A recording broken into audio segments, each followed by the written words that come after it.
ഹൗസിൽ നമ്മുടെ ഒനിൽ സാബു ആകെ സങ്കടത്തിലാണിരിക്കുന്നത്.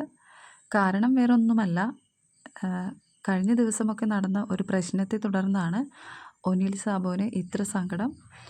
ഒനിൽ സാബുവിനെ ആവശ്യമില്ലാതെ ഒരു പ്രശ്നത്തിലേക്ക് വലിച്ചിഴച്ചിരിക്കുകയാണ് നമ്മുടെ ലക്ഷ്മി. ലക്ഷ്മിക്ക് ഇപ്പോൾ അതാണല്ലോ പണി. വേറെ കണ്ടൻറ്റൊന്നുമില്ല. അപ്പോൾ എന്തെങ്കിലും കിട്ടിയാൽ അതും പൊക്കി പിടിച്ച് നടക്കുക.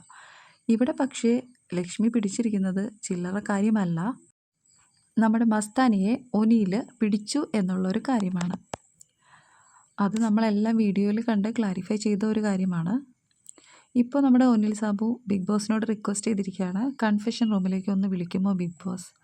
ഉടനെ തന്നെ നമ്മുടെ ബിഗ് ബോസ് കൺഫെഷൻ റൂമിലേക്ക് നമ്മുടെ ഒനിലിനെ വിളിച്ചിട്ടുണ്ട്. കാരണം ഒനിലിന് സംസാരിക്കാനുണ്ട് ഈ ഒരു കാര്യത്തെപ്പറ്റി.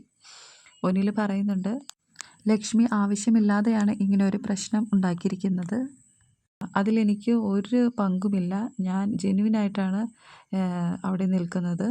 ഞാൻ അനാവശ്യമായിട്ട് ഒന്നും എൻ്റെ ഭാഗത്തുനിന്നും ഒരു പ്രവൃത്തി പോലും ഉണ്ടായിട്ടില്ല എന്ന് പറഞ്ഞ് ഒനിൽ സാബു പൊട്ടിക്കരയാണ് കേട്ടോ.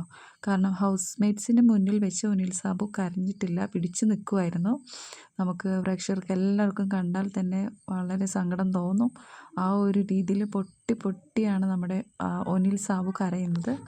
എൻ്റെ വീട്ടിലുള്ളവരെല്ലാം പ്രായമായവരാണ് ബിഗ് ബോസ്, കൂടാതെ അസുഖങ്ങളൊക്കെ ഉള്ളവരാണ്. അപ്പോൾ അവർക്കൊന്നും ഇത് താങ്ങാനായിട്ട് കഴിയില്ല.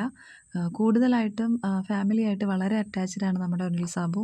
അത് ഫാമിലീസിൻ്റെ ഓരോ വിഷസിലും ഓരോ വീഡിയോസും കാണിക്കുമ്പോഴും നമുക്കറിയാം വളരെ അറ്റാച്ച്ഡ് ആയിട്ടുള്ളൊരു മനുഷ്യനാണ് നമ്മുടെ ഒനിൽ. അപ്പോൾ ഒനിലിൻ്റെ സങ്കടം എന്താണെന്ന് വെച്ചാൽ ഈ ഒരു പ്രശ്നം പുറത്തേക്ക് പോകുന്നത് വേറൊരു ലെവലിലായിരിക്കും. ഫാമിലീനെ അത് ബാധിക്കും, ഫാമിലിക്ക് സങ്കടമാവും എന്നൊക്കെ പറഞ്ഞിട്ടാണ് നമ്മുടെ ഒനിൽ സാബു പൊട്ടിക്കരയുന്നത്. ബിഗ് ബോസിനോട് പറയുന്നുണ്ട്, ഇതൊന്ന് ക്യാമറയിൽ നോക്കി ക്ലിയർ ആക്കണം. കാരണം അത് സാബുവിൻ്റെ ഇമേജിനെ തന്നെ ബാധിക്കും, ഫ്യൂച്ചർ ലൈഫിനെ ബാധിക്കും.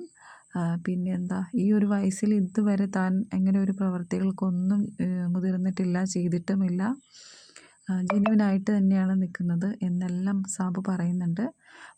ലാലേട്ടൻ്റെ എപ്പിസോഡിൽ ഇതിനൊരു ക്ലാരിഫിക്കേഷൻ ഉണ്ടാവും.